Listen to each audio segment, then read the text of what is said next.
Question में हमें linear transformation दी होगी और हमें रेंज स्पेस और नल स्पेस निकालना होगा। एक क्वेश्चन डेफिनेटली आपको 3 नंबर का यहाँ से देखने को मिलेगा। क्वेश्चन कैसा भी हो, ट्रांसफॉर्मेशन कैसे भी हो, आपका सिर्फ काम इतना होगा कि रेंज स्पेस निकालना और नल स्पेस निकालना। पहले इनकी डेफिनेशन समझते हैं, फिर हम इन तीनों क्वेश्चंस के ऊपर ये डेफिनेशन अप्लाई करेंगे। सबसे पहले कर्नल का मतलब क्या होता है? कर्नल का मतलब होता है आपके पास कि वो सारे वेक्टर्स वी वेक्टर स्पेस के such that T of V equal to 0। तो जितने वेक्टर्स इसमें आएंगे वो सारा आपका नल स्पेस बनेगा। वो सारा क्या बनेगा? Null space. और इसमें जितने नंबर ऑफ वेक्टर्स होंगे वो क्या बनेगा? नलिटी। नलिटी मतलब कि अगर मान लो कि इसमें सिर्फ एक वेक्टर आ रहा है 1 1 1, तो इसकी नलिटी कितनी हो जाएगी? 1 हो जाएगी। और इसका नल स्पेस क्या हो जाएगा? 1 1 1 हो जाएगा। ठीक है, तो इस तरीके से कर्नल को डिफाइन करना होता है हमें। अब क्वेश्चंस में अप्लाई करेंगे। और रेंज का मतलब क्या होता है? रेंज का मतलब होता है कि आपने टी ऑफ वी निकाल लिया, टी ऑफ वी, और वी बिलोंग कर रहा है वी से। बेसिकली आपके पास ये वेक्टर स्पेस वी है और ये वेक्टर स्पेस डब्ल्यू है। तो जो कर्नल है वो तो यहाँ पे लाई करेगा, ये कर्नल होते हैं। और रेंज आपका डब्ल्यू में लाई करेगा। रेंज कहाँ पे लाई करेगी? डब्ल्यू में। फर्स्ट एग्जांपल में डिस्कस करते हैं। फर्स्ट एग्जांपल में मान लेते हैं कि आपके पास टी एक ट्रांसफॉर्मेशन गिवन है आर स्क्वेयर से आर स्क्वेयर पे। और ये डिफाइंड किस तरीके से है कि T of x comma Y equal to x plus Y comma X minus Y. So ये पीयू में ऑलरेडी पूछी जा चुकी है, ये चीज़ ध्यान में रखना है आपको, ये वाला एग्जाम्पल। तो सबसे पहले आप लिखिए यहाँ पे कि स्टेप नंबर 1 कि हम कर्नल निकाल रहे हैं। तो standard basis of R square कि बेसिस क्या होता है ये आप एक अलग वीडियो में देख सकते हो कि बेसिस के ऊपर वीडियो बनी हुई है। तो स्टैंडर्ड बेसिस क्या होगा? 1 0 और 0 1। ठीक है, अब आपने सबसे पहले क्या करना है? टी ओ फी वन सबसे पहले हम रेंज निकाल रहे हैं। क्या निकाल रहे हैं? रेंज। तो इसे हाईलाइट कर दो। तो सबसे पहले T of 1 comma 0 find out कर लो। 1 कोमा 0 क्या होगा? 1 1 होगा। और टी ऑफ 0 कोमा 1 किसके इक्वल होगा? ये होगा 1 और -1 के इक्वल। ठीक है, आपने क्या किया? जो लीनियर ट्रांसफॉर्मेशन गिवन थी उसमें 1 0 पुट कर दिया, 0 1 पुट कर दिया। तो आपके पास इस तरीके से ये मिल जाएंगे। ठीक है, तो ये दोनों आंसर आ गए। अब इससे एक मैट्रिक्स बना लो आप। क्या बना लो? एक मैट्रिक्स बना लो। तो मैट्रिक्स जैसे कि मान लेते हैं आपके पास ये बनेगा 1 1 1 और -1। ठीक है, ये मैट्रिक्स बनाने के बाद इसे रो एक्लोन फॉर्म में चेंज करते हैं। तो ये बनेगा 1 0, मतलब कि आपने R2 माइनस R1 अप्लाई किया, रो 2 माइनस रो 1। तो ये बनेगा 1 -2। देखो इसका रैंक कितना आ गया? 2। इसका रैंक कितना आ गया? Rank of this matrix, A matrix मान लो, ये आ गया 2 आ गया। Rank of A equal to 2। Therefore जो रेंज है, रेंज स्पेस में कितने एलिमेंट्स होंगे? रेंज स्पेस में आपके पास 2 एलिमेंट्स होंगे। एक तो 1 कोमा 1 और एक 0 कोमा -2, ये 2 एलिमेंट्स होंगे। तो इसका मतलब रेंज स्पेस में 2 एलिमेंट्स है, तो रैंक कितना आ गया आपके पास? रैंक की वैल्यू आ गई 2। तो आपका एक स्टेप कंप्लीट हो जाएगा कि आपने रेंज पूरी डिस्कस कर ली है।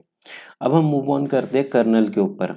तो कर्नल का मतलब क्या होता है? कर्नल का मतलब होगा कि सबसे पहले लिखो कि लेट कि आपके पास कोई वेक्टर है v equal to x comma Y, belong करता है आपके पास आर स्क्वेयर से, सच दैट कि t of v equal to 0, such that t of v equal to 0। तो मतलब क्या होगा? t of v equal to 0 का मतलब होगा कि t of x comma Y equal to 0 comma 0। तो t of x comma y क्या डिफाइंड है आपके पास कि x प्लस वाई और x minus y equal to 0 comma 0। तो आपको ये सिस्टम ऑफ लीनियर इक्वेशंस बन गया x plus y equal to 0 और x minus y equal to 0। जब इसे सॉल्व करोगे तो आपके पास सिर्फ इसका solution x equal to 0 y equal to 0 आएगा। सिर्फ और सिर्फ ये सोल्यूशन है इसका। ठीक है, इसके अलावा कोई और नॉन जीरो सोल्यूशंस नहीं मिलेगा। तो फाइनली आप क्या कह सकते हो कि कर्नल ऑफ टी में कितने एलिमेंट्स लाई कर रहे हैं? सिर्फ और सिर्फ 0 0 लाई कर रहे हैं। तो इसका मतलब इसकी नलिटी कितनी होगी, इसकी नलिटी होगी 0 के बराबर।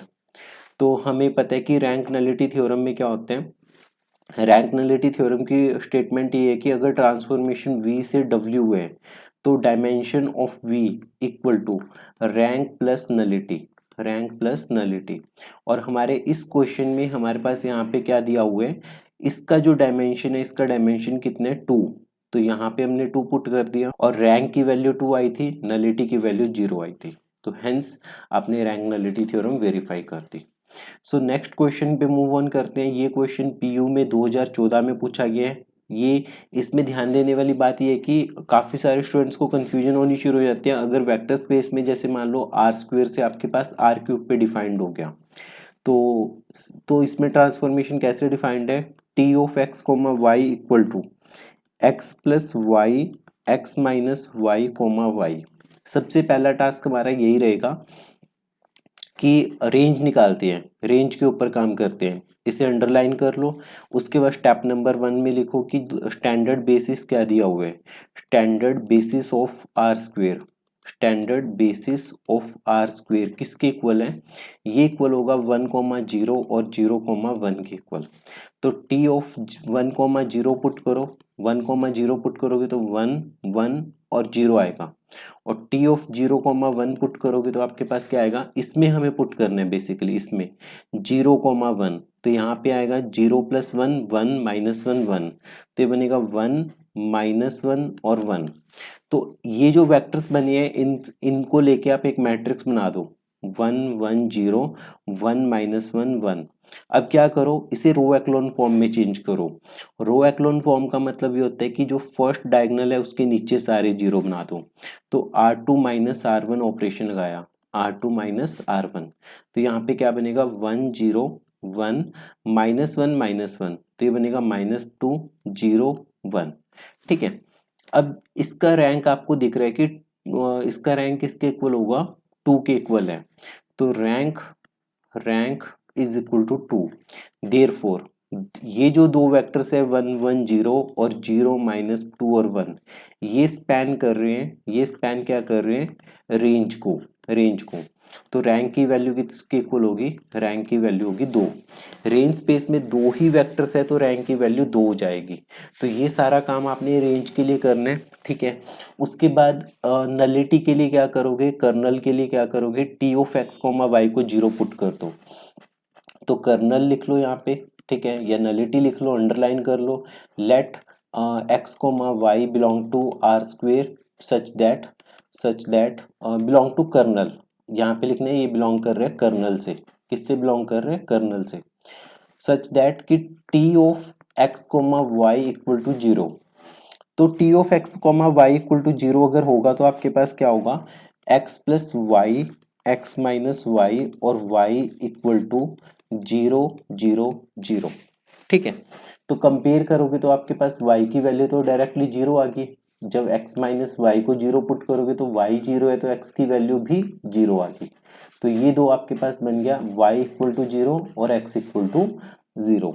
तो यहाँ से आपके पास क्या आ गया कि only 0,0 vector, only 0,0 vector belong to kernel, केवल और केवल यही वेक्टर बिलोंग कर रहे हैं कर्नल से। तो डायमेंशन ऑफ कर्नल तो आपके पास 0 हो गया, नलिटी की वैल्यू किसके इक्वल होगी, 0 के इक्वल। तो अब रैंक नलिटी थ्योरम क्या कहती है कि dimension of R square equal to rank plus nullity, rank plus nullity. तो आपके पास क्या हो जाएगा, 2 इक्वल टू 2 प्लस 0, ये डायमेंशन है आर स्क्वेयर का और ये रैंक है आपके पास और ये नलिटी है, नलिटी। तो हेंस इस तरीके से आपको रैंक और नलिटी के क्वेश्चंस वेरीफाई करने होते हैं। नेक्स्ट वीडियोस में हम कुछ और क्वेश्चंस डिस्कस करेंगे, पीयू के प्रीवियस ईयर क्वेश्चंस डिस्कस करेंगे। उम्मीद करता हूं कि आपको ये वीडियो अच्छी लगी होगी। कमेंट बॉक्स में लिख के बताइए कि वीडियो कैसी लगी, अपने दोस्तों के साथ शेयर कीजिए। मिलते हैं अगली वीडियो में, तब तक पढ़ते रहिए, प्रैक्टिस करते रहिए।